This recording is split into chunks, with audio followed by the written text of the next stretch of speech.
আজ আমরা এমন একটা গল্পের জগতে যাব যা সময়ের গণ্ডি পেরিয়ে সবার মনের গভীরে জায়গা করে নিয়েছে। চলুন ডুব দেয়া যাক গ্রামীণ বাংলার সেই চেনা জগতে, যেখানে শৈশব, লড়াই আর অফুরন্ত বিস্ময় মিলেমিশে একাকার। এই একটা কথাই জানেন তো, যেন পুরো উপন্যাসের মূল সুরটা বেঁধে দেয়। আর এই অনুভূতিটা দিয়েই না হয় শুরু করা যাক আমাদের আজকের এই আলোচনা। তো আমরা যে বইটা নিয়ে কথা বলছি সেটা হলো বিভূতিভূষণ বন্দ্যোপাধ্যায়ের সেই কালজয়ী সৃষ্টি পথের পাঁচালী। আর নামটার মধ্যেই কিন্তু এর আসল ভাবটা লুকিয়ে আছে। পথের পাঁচালী মানে song of the little road, পথের গান। এই পথ আসলে জীবনযাত্রারই পথ। গল্পটা শুরু হয় কোত্থেকে? একটা গ্রাম থেকে, যার নাম নিশ্চিন্দিপুর। চলুন প্রথমে সেই জায়গাটাকেই একটু চিনে নেওয়া যাক, কারণ এই গ্রামটা শুধু একটা ঠিকানা নয়, এর নিজেই গল্পের এক জীবন্ত চরিত্র। একবার চোখটা বন্ধ করে ভাবুন তো, নিশ্চিন্তিপুরের ছবিটা।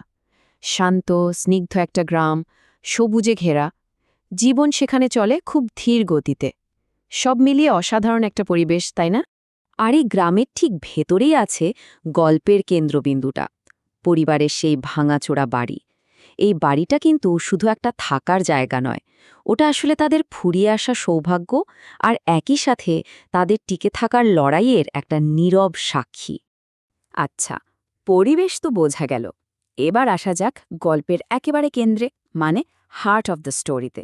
দুই প্রধান চরিত্র, অপু আর দুর্গা, আর তাদের মধ্যেকার সেই অসাধারণ ভাইবোনের সম্পর্কটা, যেটা এই পুরো কাহিনীকে প্রাণ দিয়েছে। অপু আর দুর্গার সম্পর্কটা ছিল, কি বলবো, একদম অন্যরকম। ওদের একটা নিজস্ব জগৎ ছিল, যেটা তৈরি হয়েছিল কতগুলো ছোট ছোট অভিযান, ফিসফিস করে বলা গোপন কথা আর বিপদে একে অপরকে আগলে রাখার মধ্যে দিয়ে, বাইরের পৃথিবীর কঠিন বাস্তবতা থেকে অনেক অনেক দূরে।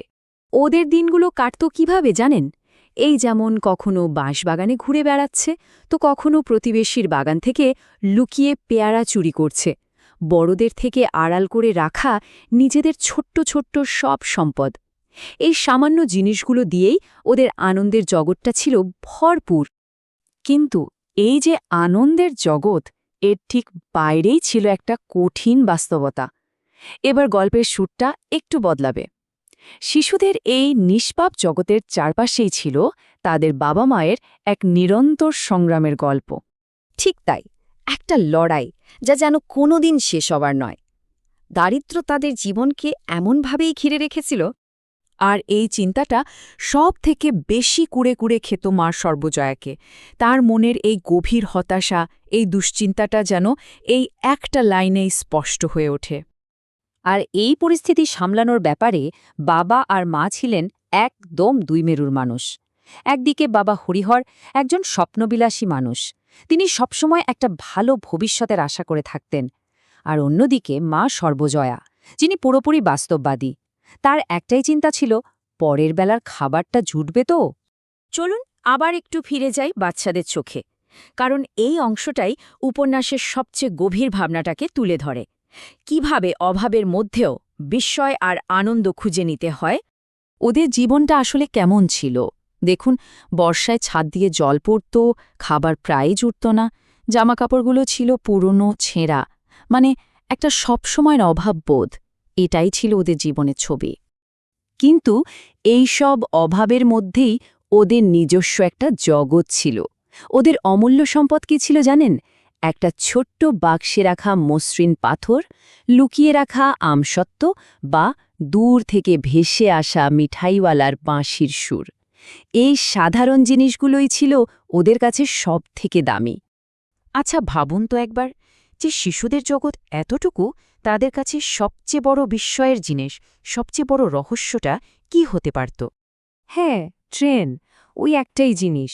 ওদের কাছে ট্রেন ছিল একটা চলমান বিস্ময়, এক জ্যান্ত রূপকথার মতো। ট্রেন মানে ওদের কাছে শুধু একটা যানবাহন ছিল না, ওটা ছিল অজানার প্রতীক, অভিযানের হাতছানি।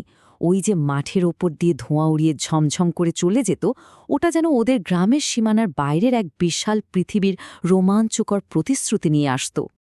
তো আমরা আমাদের আলোচনার একদম শেষ পর্যায়ে চলে এসেছি। উপন্যাসের নামের মধ্যেই যে মূল ভাবনাটা লুকিয়ে আছে, চলুন এবার সেটাকে বোঝার চেষ্টা করি। পথ।